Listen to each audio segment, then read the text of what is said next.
밤사이 인터넷에서 화제가 된 뉴스를 살펴보는 실시간 이뉴스입니다.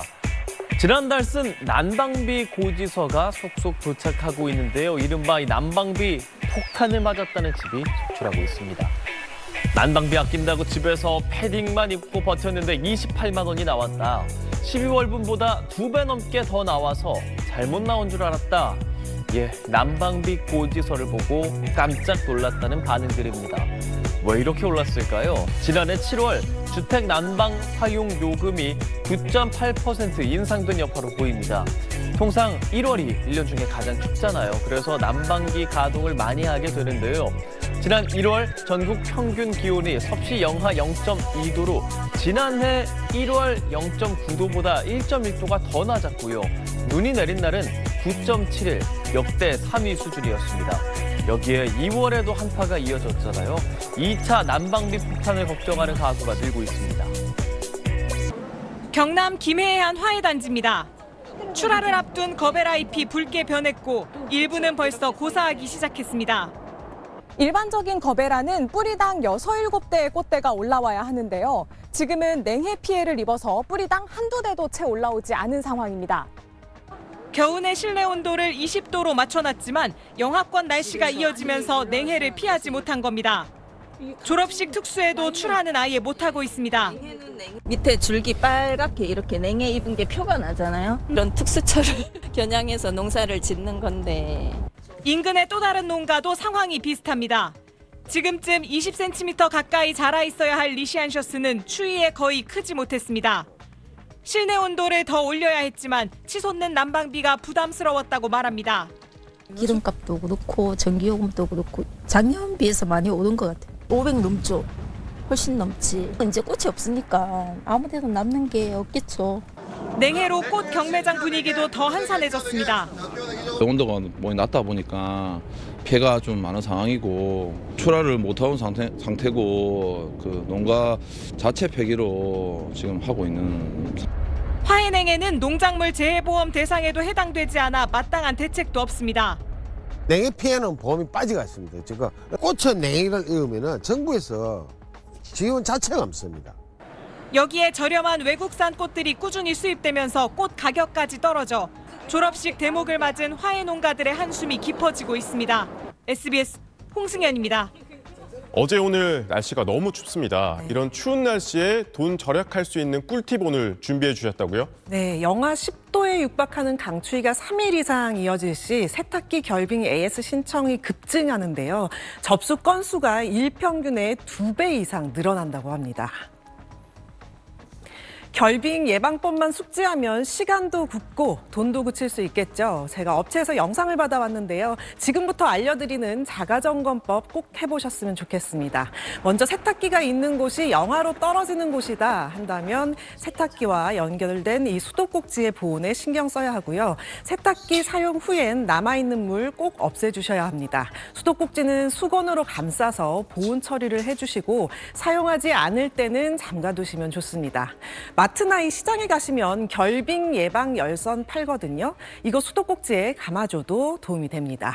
세탁기 사용 후에는 급수 호수를 수도꼭지와 분리해서 호수 안에 물이 고여있지 않도록 제거를 꼭 해주시고요. 급수 호수가 얼었다면 수도꼭지와 분리해서 따뜻한 물에 담가 호수 안에 얼어있는 얼음을 녹여준 뒤 다시 연결해서 사용하면 됩니다. 또 배수호수 설치 상태를 확인해야 하는데요.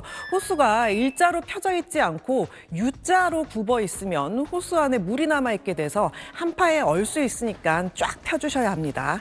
드럼 세탁기의 경우에는 배수 펌프통에 물이 남아있으면 배수 펌프가 동작을 못하니까요.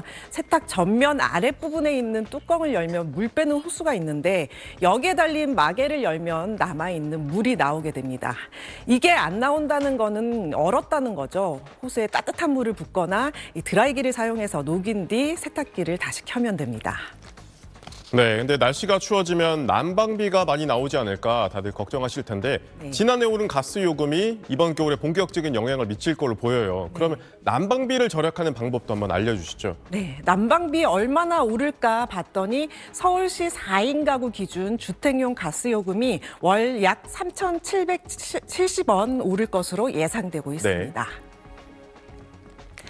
난방비 폭탄 잡는 법 중 오해 많이 하시는 부분 먼저 짚고 가겠습니다. 짧게 외출하셔도 보일러 외출 모드 기능 사용하시는 분들 계시는데요. 이 방법이 오히려 난방비 폭탄을 불러올 수 있습니다. 사실 이 외출 모드라는 게 보일러가 난방수를 얼지 않도록 최소한의 난방만 하도록 설정된 모드라고 합니다. 그래서 이 모드로 방치하게 되면 오히려 나중에 실내 온도를 빠르게 올리기 위해서 많은 연료가 소모돼야 합니다. 따라서 몇 시간만 외출하는 경우라면 실내 온도를 2, 3도 정도 낮추는 것이 훨씬 더 효율적입니다.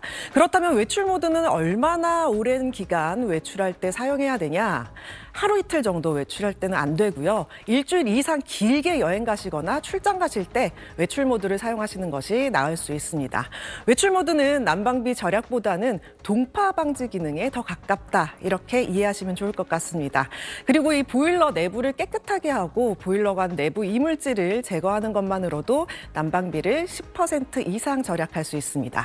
그리고 가스요금은 온수를 쓸 때 가장 많이 나갑니다. 때문에 개별 난방할 경우에 되도록 한 번에 온수를 몰아 쓰는 게 좋습니다. 또 가습기를 사용하면 보온에 효과적이니까 함께 틀어두면 도움이 되겠습니다. 네, 오늘 다양한 아끼는 방법 소개해 주셨는데 진짜 돈을 버는 방법도 있다고요? 네, 적극적인 방법인데요. 도시가스 절약 이 캐시백 제도를 사용하면 됩니다. 개별 난방 가구가 이 전년 대비 가스 사용량을 3% 이상을 아끼게 되면 가스 요금을 30% 한도 내에서 현금으로 환급해주는 그런 제도입니다. 절감량이 10% 미만일 경우 세제곱미터당 50원, 10% 이상 20% 미만은 세제곱미터당 100원, 20% 이상 30% 이하는 세제곱미터당 200원까지 많이 아낄수록 혜택은 커지는데요. 예를 들어 동절기, 그러니까 12월에서 3월 가스 사용량이 400제곱미터 가구가 사용량을 15% 줄인다고 하면 60제곱미터를 절약하게 되는 거고 10에서 20% 미만 절감은 세제곱미터당 100원을 빼주니까 60 곱하기 100해서 6,000원 정도를 아낄 수 있습니다. 신청한 가구만 지원받을 수 있으니까요. 한번 시도해 보시는 것도 좋을 것 같습니다. 네, 저도 오늘 당장 신청해 봐야겠습니다. 네. 고생하셨습니다.